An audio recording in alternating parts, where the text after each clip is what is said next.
ታሪኩ ይበልጥ እየተወሳሰበ የሚሄደው የትምህርት ቤቱ ርዕሰ መምህርና የአንዳንድ ተማሪ ወላጆች በአደጋው ውስጥ እጃቸው እንዳለ ሲታወቅ ነው። ድሆችን በማስፈራራትና በገንዘብ አፋቸውን በመዝጋት እውነቱን ደብቀውታል። የሌላ አደጋ የአጋጣሚ አደጋ ሳይሆን የታቀደበት ተንኮል እንደነበር ፍንጮች መታየት ይጀምራሉ። ትልቁ ድንጋጤ የሚከሰተው አዚዝ ለየኪም ስለ ካናት ያለፈውን ታሪክ ሲነግራት ነው።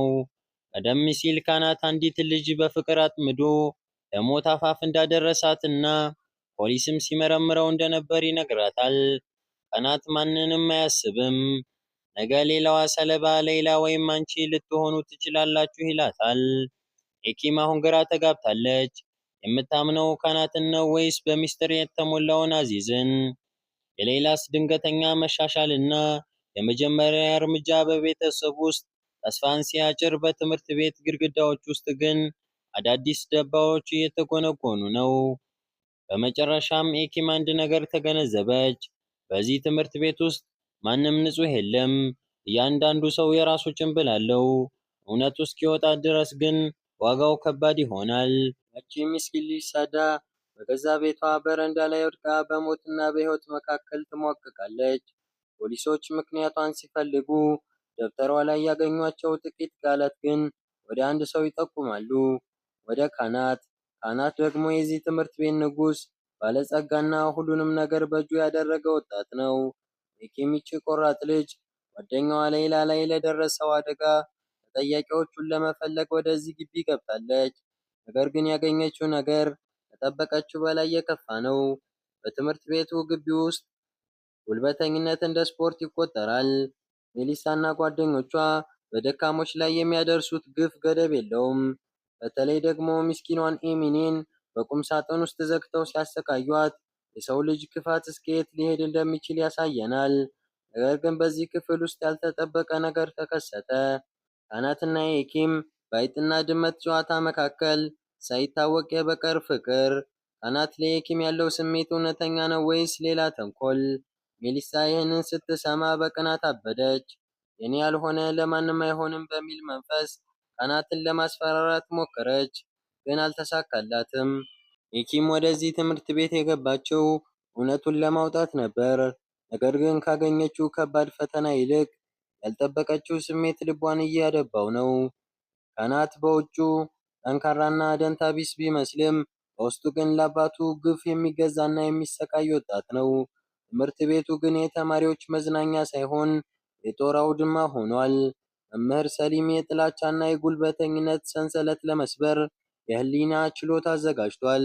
ሜሊሳና ጓደኞቿ በኤሚኔ ላይ ያደረሱት በደል በግላጭ ሊጋለጥ ሲል ሁሉም ተማሪዎች በዝምታና በፍርሃት መካከል ቆመዋል። የኪም ግን ብቸኛዋ ድምፅ ሆና ቆመች።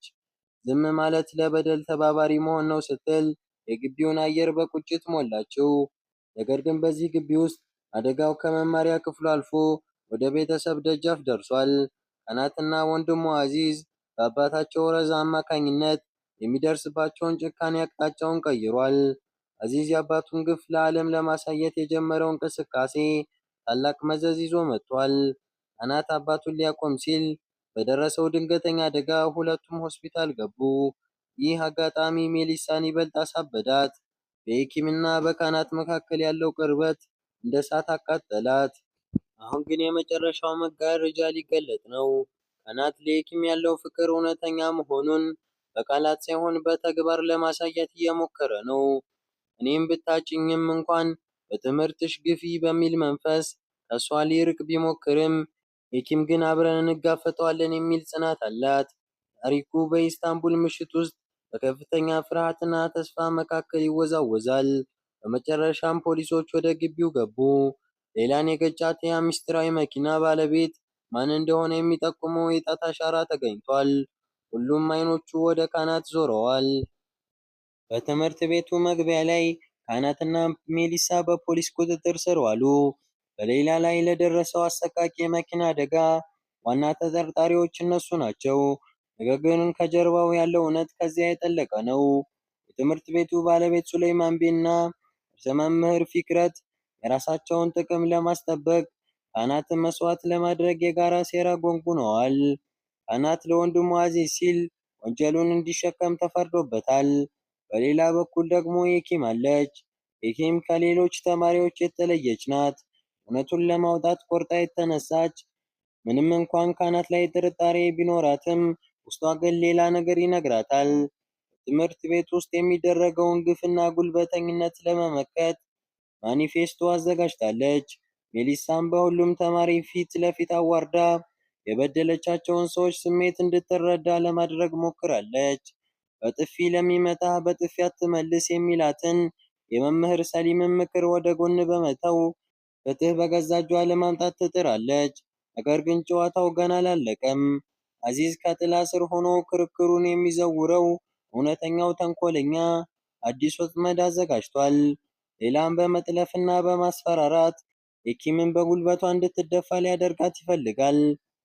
ትለምኝኛለሽ ይላታል አዚዝ በዲያብሎስ ፈገግታ። የኪም በጓደኛዋ ሕይወትና በክብሯ መካከል ትውተረተራለች።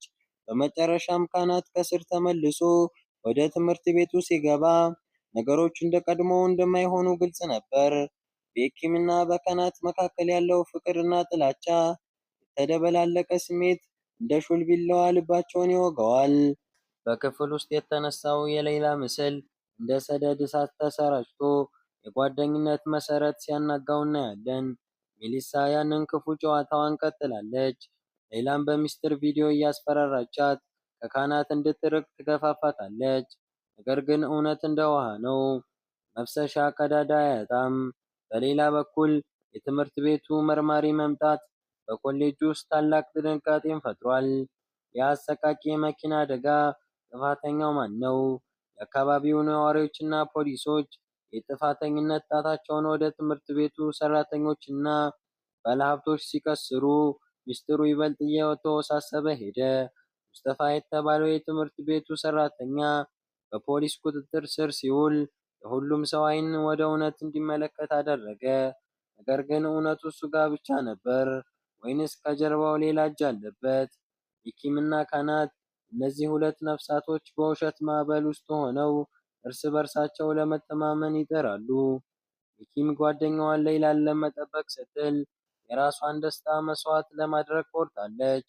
ካህናት ግን በቤተሰብ ውስጥ ባለው ጥቃትና ግፊት እየተሰቃየ ቢሆንም ለየኪም ያለው ፍቅር ግን እንደ ብረት ጠንካራ ነው። ታሪኩ ወደ ማጠቃለያው ሲቃረብ ያልተጠበቀ ተአምር ተከሰተ። በትምህርት ቤቱ መተላለፊያ ላይ ሁሉም ተማሪዎች በድንጋጤ ቆመዋል። ሌላ ያቺ በአደጋው ምክንያት መንቀሳቀስ አቅቷት የነበረችው ወጣት በገዛ እግሯ እየተራመደች ወደ ኮሪደሩ መጣች። ይህ የእርምጃ ድምፅ የድል ብቻ ሳይሆን የበቀልም ነበር። የሜሊሳ ክፋት፣ የካህናት ሚስጥርና የትምህርት ቤቱ ውሸት ሁሉ በሌላ እርምጃ ስር ተቀበሩ። እዚህ የመጣሁት ላለፈው ማንነታችን እና ለፈረሰው ጓደኝነታችን ነው አለች ሌይላ። ዓይኖቿ ውስጥ የሚታየው እሳት የገዳይዋንና የጠላቶቿን ልብ የሚያቃጥል ነበር። ነገር ግን በዚህ ግቢ ውስጥ ፍቅር እንደ ንጹህ ውሃ አይፈስም። መሊሳ የተባለችው ሴት ቅናትና የካህናት ወንድም አዚዝ የሚሸርቡት ተንኮል እንደ መርዝ እየረጨ ነው። የኪም በአንድ በኩል ለጓደኛዋ ሌይላ ፍትህን ለማግኘት ትታገላለች። በሌላ በኩል ደግሞ ካህናት ከአደጋው ጀርባ እጁ እንዳለበት በሚጠቁሙ መረጃዎች ይሰቃያል። ታሪኩ ጣሪያ የሚነካው የኪም አንድ ምስጢራዊ ድምፅ የተቀዳ ፋይል ስታገኝ ነው። ያ ፋይል እውነቱን ይናገራል። ከአደጋው ጀርባ ያለው ካህናት ሳይሆን ወንድሙ አዚዝ መሆኑን ትረዳለች። ካህናትም ይህን ያደረገው ወንድሙን ለማዳን ሲል እንደሆነ ትረዳለች። ግን ጊዜው ዘግይቶ ነበር። ካህናት በየኪም ላይ ያለው እምነት ተሸርሽሯል። ለምን አልነገርሽኝም? ለምን በጀርባ ያሴርሽ? የሚለው ጥያቄ በዓይኖቿ ውስጥ ይነበባል። የኪም በፍቅርና በፍትህ መካከል ተወጥራ ስትቃትት፣ ካህናት ግን የመጨረሻውን ቃሉን ተናገረ። በዚያ ዝናባማ ምሽት ዓይኖቿን እያየ እንዲህ አላት፣ የኪም አንቺን ያየሁበት ቀን አልረሳውም። ለመጀመሪያ ጊዜ መውደድ እንደምችል ያመንኩት ባንቺ ነበር። ግን የነገርሽኝ ውሸቶች፣ የደበቅሽኝ ሚስጥሮች ይህንን ሁሉ መሸከም አልችልም። አሁን ግን ተራው የኔ ነው። ካህናት ቻው ብሎ ፊቱን አዙሮ ሲሄድ የኪም ብቻዋን ቀረች።